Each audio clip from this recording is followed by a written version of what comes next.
going to cube up a bunch of the ham, and I'm going to get rid of as much of the fat as I can for this particular part. Look how careful I make sure that the bag is in focus so that you can read the ham cubes.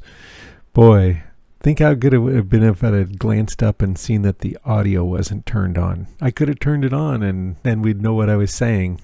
But this was months ago, so I have no idea what I talked about.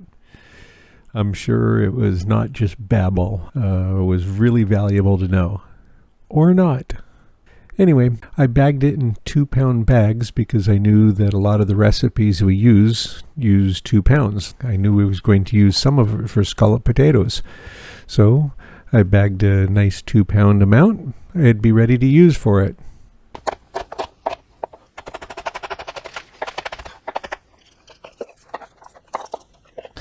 So we've got the cream of mushroom soup in the giant can, the 50-ounce can, so you don't have to open so many cans. This recipe we need about 100 ounces, so 2 of these cans or 10 of the little cans. 2 of these is easier. For the scalloped potatoes, we have onions, cream of mushroom soup, cheese, shredded cheese, ham, green beans, salt and pepper, some milk, and potatoes. This is my demonstration potato. We'll have 18 pounds of potatoes that are already peeled, and then we'll slice them with the food processor, or you can hand slice them, but boy, that takes a while. Yeah, so those all been rinsed. Ooh, this will fit down the little spot, which means it'll be running and going. It's gonna make noise. What? That's the one big problem, is the chute on this is so small. You have to have little baby potatoes for it. Or you put them in this, and then I don't want them that way. So maybe I'll have to cut a little bit.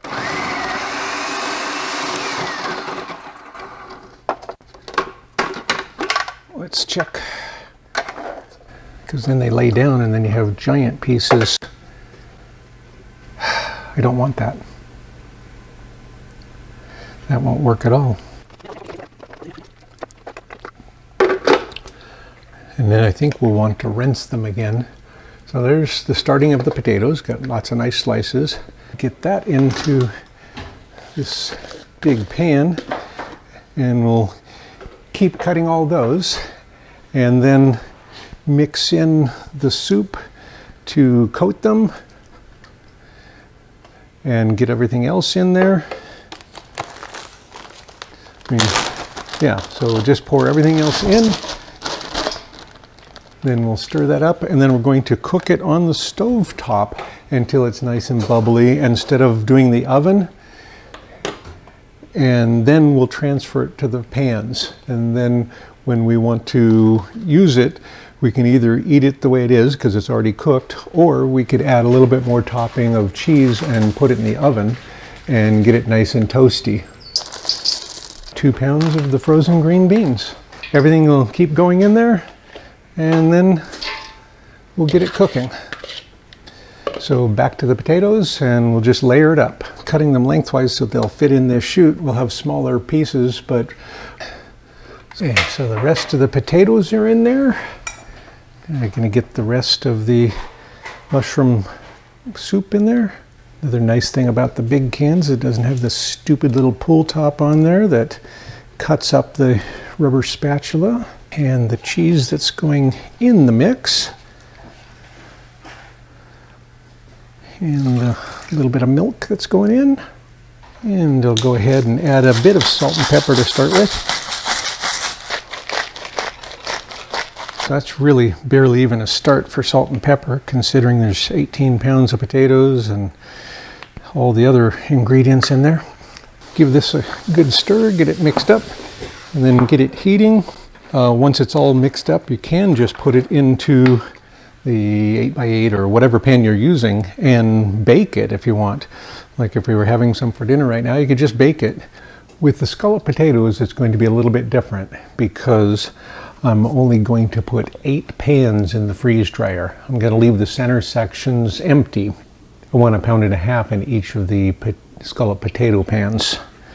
So I'll have, I don't know, 20 or something, but I only need 8 of them for this freeze dryer batch. And because of that, I'm not going to do any half pans. Just putting a very small amount of the cooking spray in there, and I'll wipe them around there. Help get them to pop out of the pan easier when they're done. So, and it's still a bit soupy because it was on the stove instead of in the oven. All right, so that's the plan. 1.5 pounds.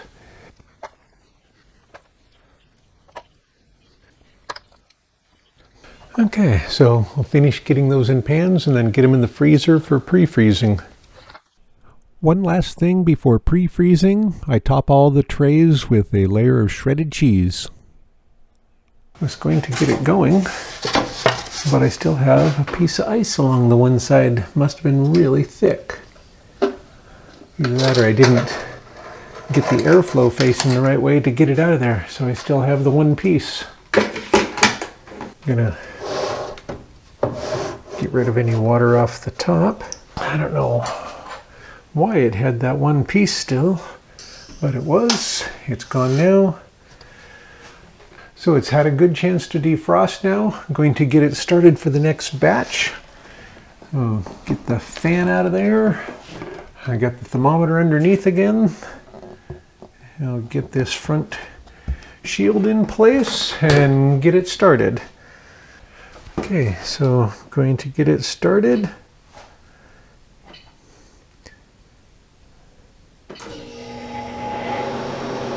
Okay. And it's pretty cool in there already. It's only 57 degrees. It'll be cold enough very shortly to get the food in. As soon as that's cool, we'll get the food on the trays and get it in. It should be just a few minutes. So here's the water from the mashed potatoes, and it's just about 8 pounds of water, which is what we'd expect since there was about 2 pounds of potatoes left. Now we'll get the next batch on the trays. Tray 1. And I am reusing these parchment papers. These are the ones from the mashed potatoes. I wiped them all off with just a dry paper towel since there was nothing wet on them at any time, and saved them back. Well, these were in the freezer, and now I'm putting more potatoes on them. So this is going to be quite a bit different than any of the other ones so far, in the sense that I'm not filling up the tray all the way. I'm putting taller things on there.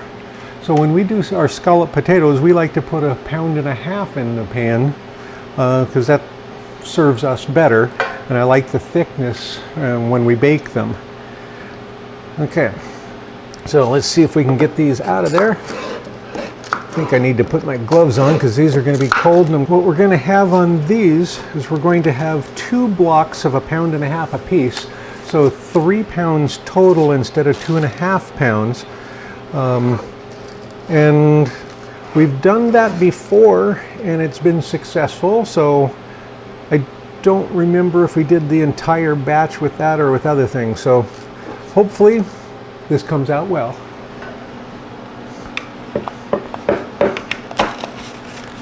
Okay,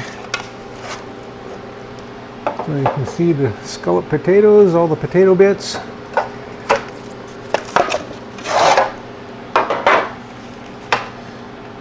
So my plan will be actually to slide them one toward the back so I can get the thermometer in the front area. Tray 1, 2111.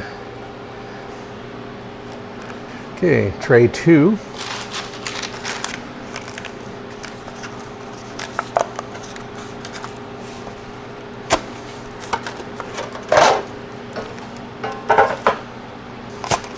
Okay. Tray 2, 2081. Tray 3. Okay, and tray 4. Those are in there. We'll get thermometers in next. I'm going to put one tray at a time on here and drill them here. Just going to go ahead and stand the block up a bit. and drill in there.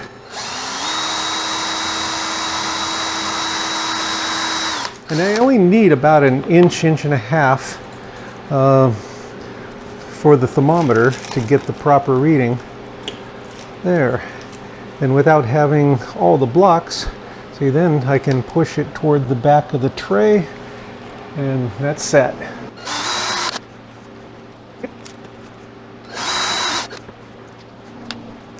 So obviously these blocks are a little bit thicker, a lot of liquid.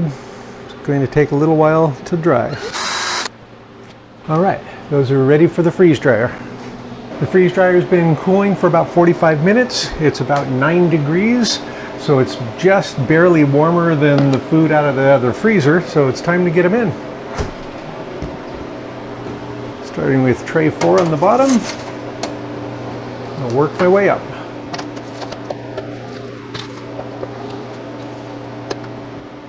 Okay, get the clear disc back in place, get it shut up. Okay, I can see the drain valve is closed. I've got a ring around here already for the seal, so perfect. It'll start freeze drying the main dry cycle in about 5¼ hours. And I want to mention again, my machine is the older firmware from 2017. I really like that particular version. The newer ones are faster. The firmware and software is more advanced. I think they've done a wonderful job with them.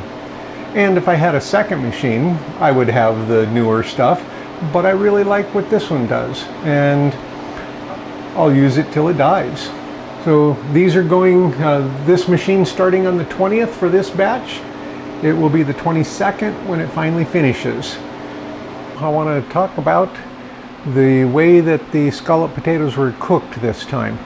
Normally we mix them up in the big pot and then scoop them out and put them in individual pans and then bake them in that, and then freeze them and freeze dry them. But this time we thought we should just cook them until the potatoes are tender or just about tender in the pot, and then scoop them into the pans that we're going to freeze dry, or we're going to pre-freeze for freeze drying. Didn't take into account that it's kind of like using a crock pot. You don't need as much liquid. So we should have left out the 24 ounces of milk completely and just had it a little bit drier to begin with. Once we rehydrate it, if we rehydrate it with the same amount of water that comes out and then bake it, I think it's going to be fine. And I think we might do a test one of the ones that are just frozen. We still have 11 more pans in the freezer. So we'll probably do a test one and see how it bakes up. If it's too liquidy, we can just label these for 2 or 3 ounces less of water. We can just adjust it that way when we go to rehydrate it. Everything should be fine. Don't go away, it'll be right back. The mashed potatoes have been going for about 40½ hours right now. I'm going to take it out and check it and then put it back in. I don't think it's going to be done even with one time through, because one of the thermometers is still only at 80 degrees. The other 3 are about 120, which is where it should be. It's in the last few minutes, so the trays have already started to cool down, so I'll get them out real quick and then get them right back in. So that's the thermometer for the bottom tray, and it's showing just about 80 degrees right now.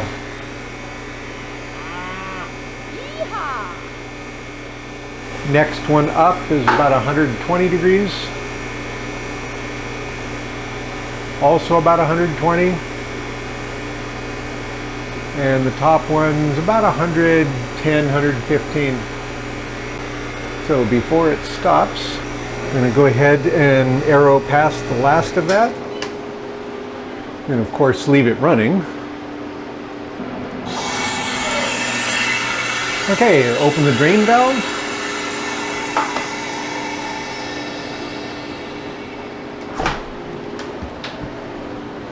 We'll start with tray 1, 1046. And I'm going to rotate that top to bottom, so I'll get tray 4 And it's definitely a cooler tray. And it's 1085. However, there was 20 grams more to begin with, but that still leaves it 40 grams, an extra 20. Okay, so I'm gonna put it up, and tray 1 come down, and tray 2. Okay, 1032. Well, 30, it bounced. Okay, and that one I'll rotate also, and tray 3. 1046. Okay, these will go back up. So 3 goes up next to 4, and 2 comes down. All right.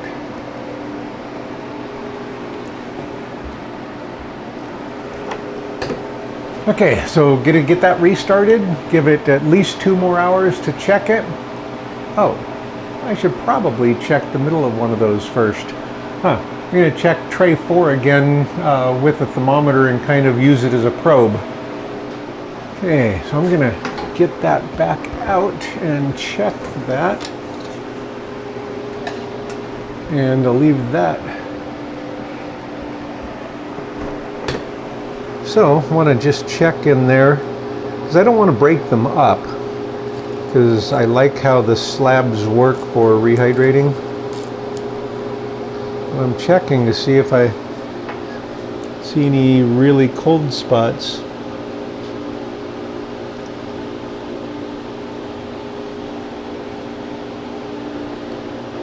Well, it looks like it's climbing slightly.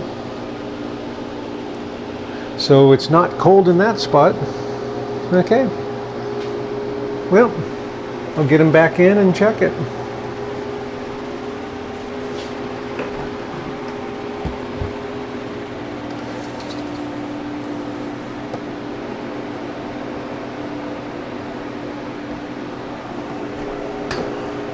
All right, so more time. Close the drain valve. It's closed now. Continue. And it's plenty cool over there.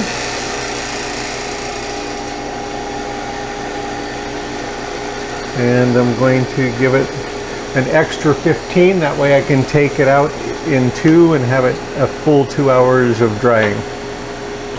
We'll give that 2 more hours. Come and check it again. I think it's going to need more than that. I wish I knew so I could know how much exactly to give it. But we'll come back and check it in a couple hours. I'll be right back. Don't go away. It's been just over 2 hours. Gonna get them out, weigh them, check them. The temperatures have gone up. On tray 4 that was down about 80, now it's above 90. That's a good sign, but it's still not as warm as I'd like to see by the time it's finished. So I'm not going to be surprised if it's lost a decent amount of weight on all these trays and needs more time. And even if it doesn't need more time, I'm going to put it back in because it's time to go for a walk. And so I can just let it stay in there drying while I get that done and then come back. So let's get them out and check them. Okay, so arrow down past the last of it. I'll get the drain valve opened.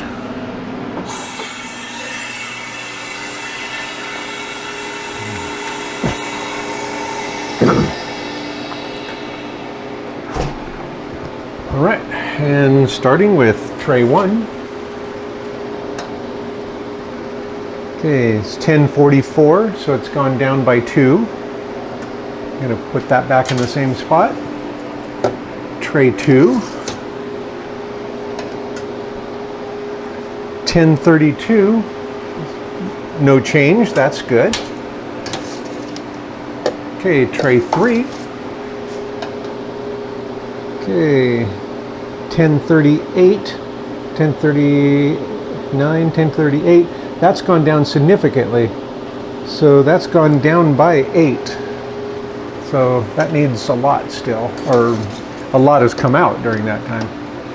Okay, and tray 4. Now that's gone down a whole lot. 1068. So it's gone down, what do we got, 17. Okay, so they're definitely not done yet. Or I should say they weren't done 2 hours ago, but I suspect they need more time. So they're going back in. 3 of the 4 trays lost weight. One was only a couple grams, the other 2 were more. So total of 27 grams in just the 2 hours. It definitely wasn't ready to bag, even though it seemed like it was. I'm going to put it in for more time and recheck it and see if it was done now. We'll get it restarted and see how much more water we can get out of it. Going to add more time and close the drain valve. And closed. And I'm going to restart it right away. And I'm going to add another 15 so I can give it a full 2 hours before I check it again. Okay, we'll be back. Don't go away. Just over 2 hours later, and we're back to check it. I'm going to arrow past the last of it. Another couple hours. We'll see if it's done yet. This is the biggest load of this series so far. This is 12 pounds in there because the blocks are 1.5 pounds, and usually I just do 1 pound or up to 500 grams. But when we do scalloped potatoes, we like this thickness of scalloped potatoes, so it's the way we like to do them. Get the drain valve open. Okay, open the drain valve and get it checked. So far it's been a total of 45 hours. So tray 1. Last time that dropped by 2. It dropped another 1. Okay, in 2 hours. So if that's the worst of them, we'll probably go ahead and take them out. So tray 2. Okay, that one hadn't dropped anything last time. This time it dropped 1, or a fraction of 1. And that dropped another 4. So that one had dropped 8 last time, and it dropped 4 more this time.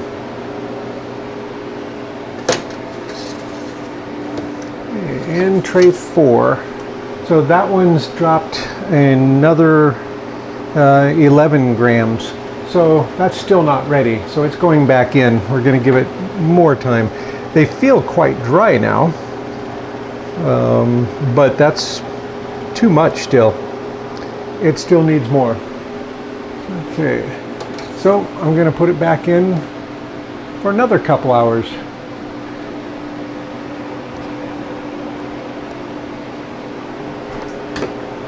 When I took it out last time, it felt warm and dry. I did not break it apart because I don't want my scalloped potatoes broken up. So weighing's a good method to try that. And then it lost 27 grams at that last check. That's a pretty decent amount. So this time it lost 16 more grams in 2 hours. They all feel nice and warm and toasty, but still not going to trust that. Going to put them back in for another couple hours and check it again. I'd rather spend a lot of extra time drying than have any moisture in the bag when I go to bag them. We'll get it closed back up. Well, it is closed back up. We'll get it reset and give it 2 more hours. So more dry time, and close the drain valve and continue.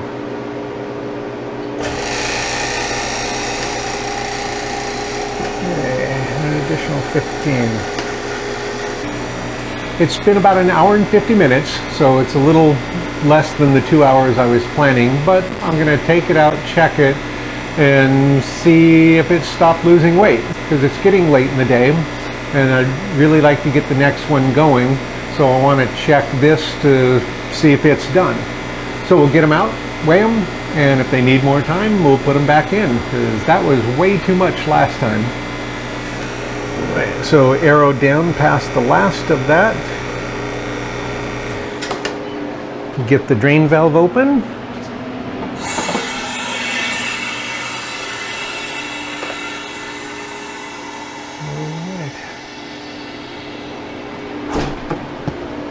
And we'll start with tray 1. And that tray is just barely warm, so it's not, so that tray is just barely warm. This shelf is cooler than the other ones. Okay, but still, 1042, 1043, it's bouncing. It looks good, but I'll put it back in case I need more time. Tray 2, 1031, no change, so that's great. And it's really toasty on that shelf.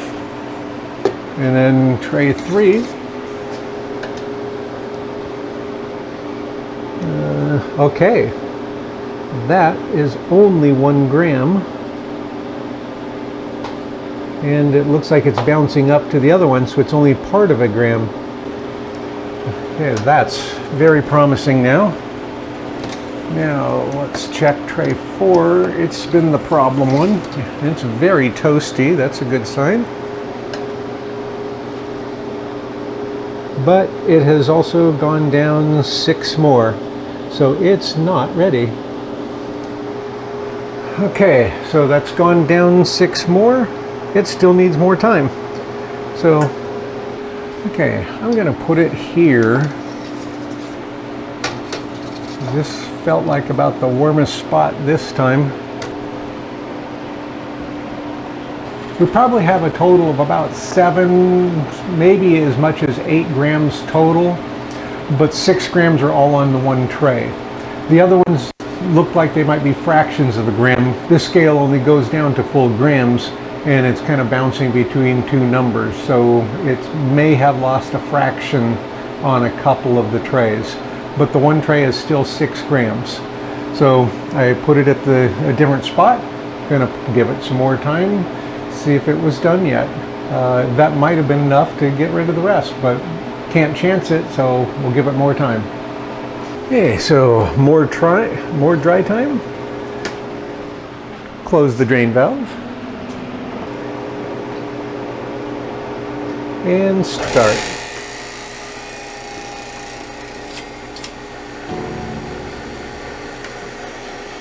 This whole extra drying time on this one really is a function of I put 1.5-pound blocks in there. They're really thick. It takes a long time for all that moisture to be taken out of there.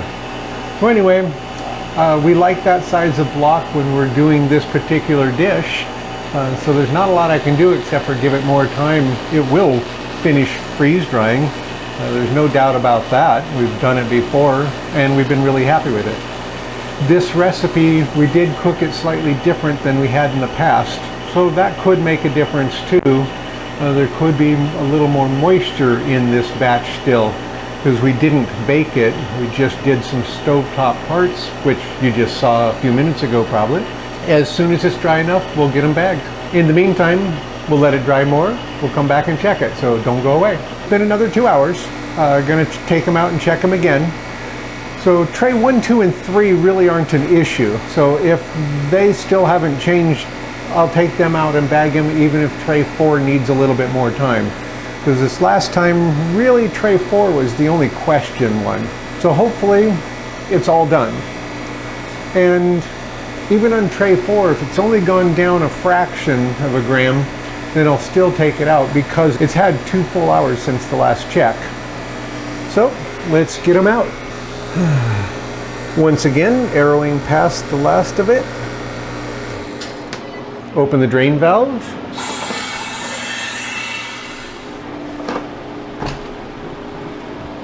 Okay, and tray 1. And it hasn't really changed in a while.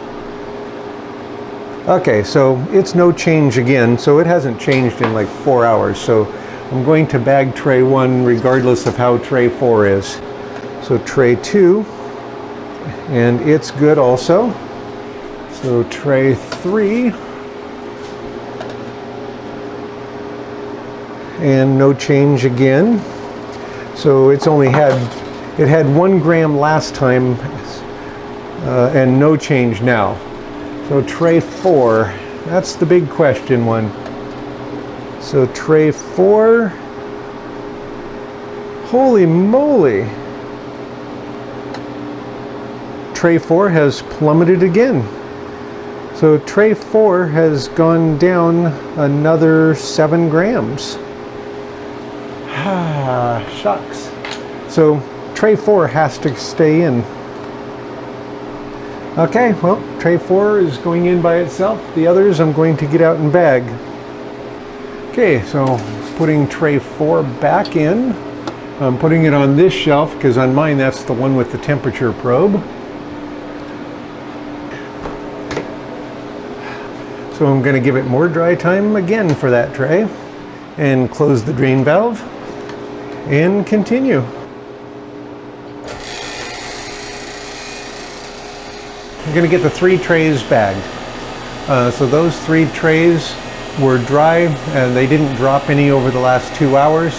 So they were dry in 47 hours. This one tray still needs a bit more time. It may have dried in those last 2 hours, but I can't tell until I check it to see if it loses more weight. So we'll get the other ones moved over and get them bagged. So this is something that rarely happens when I have all of the trays filled with the same food, the same product. So they all have the same weight pretty much on there. Well, no, these were weighed out. They all have the same weight on it. It's all the same food. It should dry about the same. But one tray is much, much slower than the others. And I know that it started out on the bottom. I know that it started out at the bottom position, and sometimes that tray does seem to be a bit cooler, but not always. I've seen that position hotter than the others a number of times. So I got nothing. Anyway, the other 3 have stopped losing weight and stopped losing weight quite a while ago. So I'll go ahead and get those bagged and wait for that one last tray. It's kind of an interesting one. I've experienced that before when I have different products on the trays and I've taken out a couple of trays of a fast drying thing and left the other ones in there before. But for all of them the same and measured out, I think this is the biggest difference that I've seen so far. But to be fair, I don't always pay that much attention to it because I usually don't record it and I don't write down the information. So I look for the totals, and if it's still losing weight, I put it back in there. At the end of the batch, I throw my notes away for that weights because I don't record all that part. I just have the beginning and the final. I don't really worry about it in between usually. But for this series, I'm trying to keep track of everything, and it's been enlightening for me. Okay, let's get those weighed and bagged. We'll get the first 3 trays weighed, and I don't have to worry about the weights for putting them in the bag because I know that they were 1.5 pounds before they freeze dried. But I want to keep track of the weight so I know the beginning and end weights of the total batches on each batch. So we'll get the thermometer out and get the weights. So tray 1 and get the thermometer out. So 1032. Tray 2. Each one of these was 1.5 pounds before they started. That's how I'm bagging them, because when we rehydrate these, we like to put them right back in the little 7x7 pans and add the water and rehydrate them right in the same pan that we made them in. So I don't really have to worry about the weight too much on this.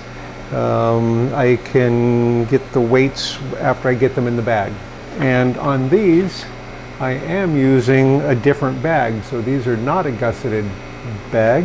These are the, I don't know, a gallon bag or something. I mean, they're a very big bag so that I can slide the whole block in without crushing it up at all. So we know that each one of these was 24 ounces.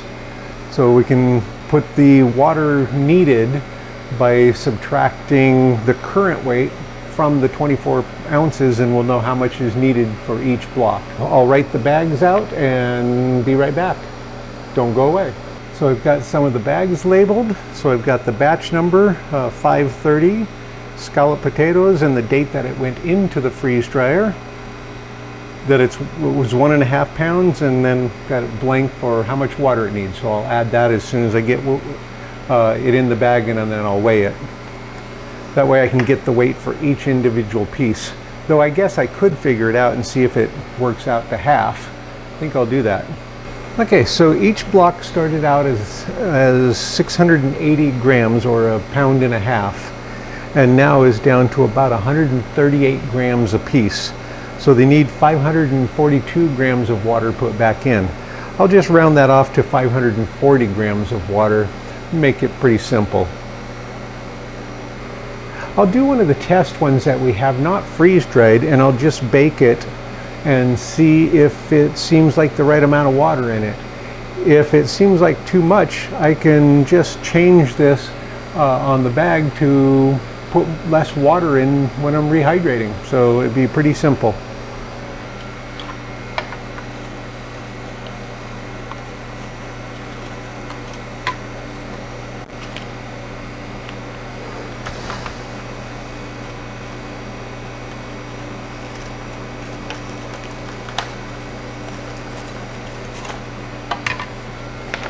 Okay, so I've got that in there, and I'll just slide it all the way down to the bottom of the bag, or just a little bit short of that.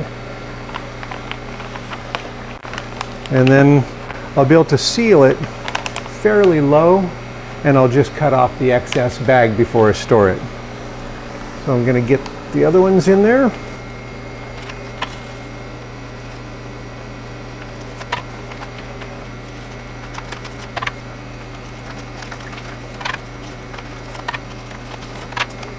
So I'm going to double check these, see how similar they are. So 160. That's actually very, very close weights, considering I'm scooping them in. So you've got more sauce on some, more solid potatoes on some. So that means had a pretty good mix. I'm happy with that. I'm using the 500cc oxygen absorbers because they're such a big bag, even though they're not going to have that much air in because I'll push it out. And this still has 7 in it, and I need 6 of them, and I'll need the other one for later. Make sure I have 6. I do. Go ahead and seal that one back in there for later. Okay. Now just slide one in on the top of each one of them. Make sure I don't miss one. Yep, make sure the oxygen absorber's in there. Let's see how, pull out any extra air. And I could probably even use the straw on this one. Let's see if I could do that and get out any extra air. All right, so I'm sealing that just right above where I wrote the number. So I could probably do a more accurate job of that. I'm going to square that up a little. Look at that. I've got it wedged. So I'm going to square that up a little bit. Certainly not necessary, but I can, so why not make it more even? Okay, I'll let that cool for a second. All right. So got it sealed, and you can easily see the square of the scalloped potatoes, and it's the same size as the pan. So I'll be able to cut that out, put it right back in the same pan for rehydrating. And I'm going to cut the extra piece of bag off, staying 1/4 inch, 1/2 inch above the seal, so I don't have any chance that I'll hit it. And so that bag's ready for storage. We'll get the other ones done.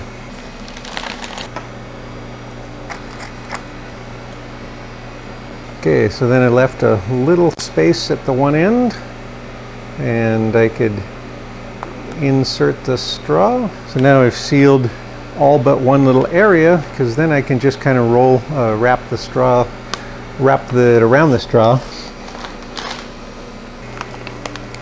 And by doing it that way, I can really get out the extra air.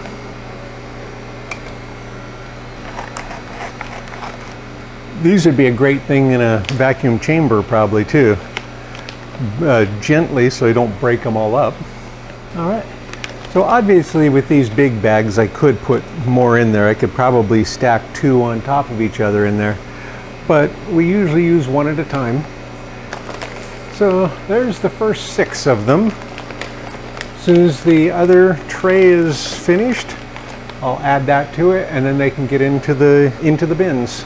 So as always, I like to put a gross weight on every bag so I know what it weighs right now in case it has a problem and starts sucking in moisture right through the bag.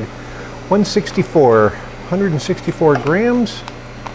Okay, so now I've got all the information. So batch number, what it is, the date that it went into the freeze dryer, what it weighed before it was freeze dried, and how much water it needs to get back to approximately the same as before it was freeze dried. So I'll put the weights on all those, and then those will be ready to move on to store. All right, so that's it until I get the other tray. We'll be back. Another couple hours are gone. I'm gonna check that last tray. It's gotta be done by now. I need it to be done by now. I wanna be done with this one. So let's get it out and check it. Just using the down arrow to bypass the rest of it. And then we'll get the drain valve opened.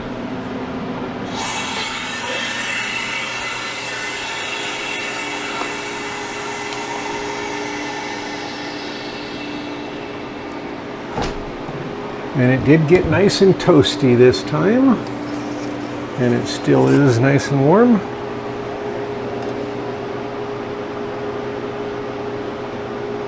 And this time I think we're finally done. All right, so we can take that out. We'll go ahead and turn the machine off.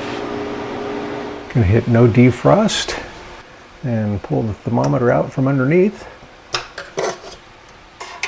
And get the defrost fan into place. And the little baffle.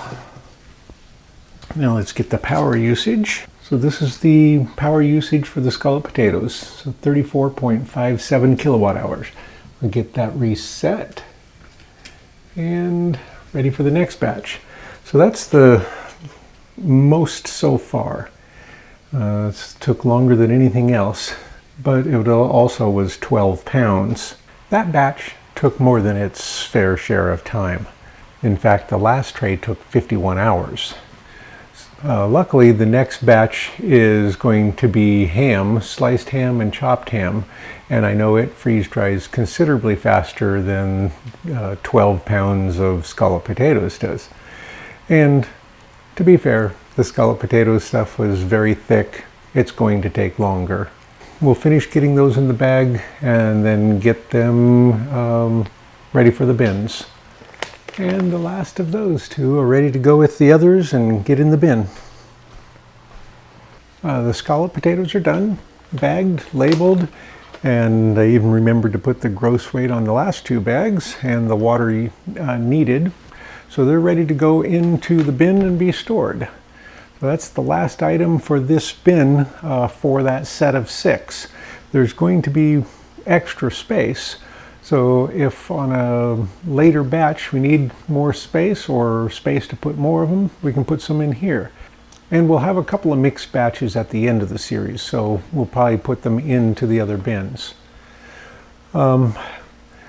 Making this scalloped potato batch was different than the batches we've made in the past, because we had planned on doing this and heating it and cooking it in the pot and never baking it while we're making it. And so that's what we did this time. But we hadn't tested that before, and I think it's too much liquid. So I think it's kind of like cooking in a crock pot because it was covered part of the time. I don't think it needed any extra moisture. The 3 cups of milk I think we could have left out and it would have been better.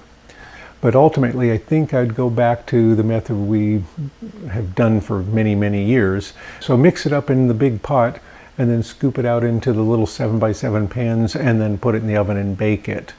That way it drives off more of the moisture and the texture changes during that time. So I'll bake one of these and see how it comes out. I mean, one of the ones that we didn't freeze dry. These I'm not going to do anything with until we're done with this series. And then I will try out one of these and see how it goes. Okay, so let's get them in the bin and move on to the next batch, which is going to be ham. So we have some sliced ham and some chopped ham. Check the space left in bin 5. So you can see we've got a decent amount of space left. So the mashed potatoes, and they shrink down a bit as the oxygen is absorbed. So it kind of creates a little additional space. So these, I want to make sure I don't break them up, but the fact that they're kind of vacuum packed should help hold them into position and keep them from crumbling. Our past ones, when we've had them crumble apart, they've still worked out perfectly for rehydrating, so not really too worried. And the ones that finished earlier are already practically vacuum packed.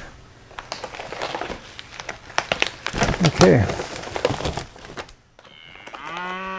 Yeehaw! So there's definitely room for a few more bags if we need the space later. But for now, that's it for this batch. We'll move on to the next one as soon as the freeze dryer is defrosted.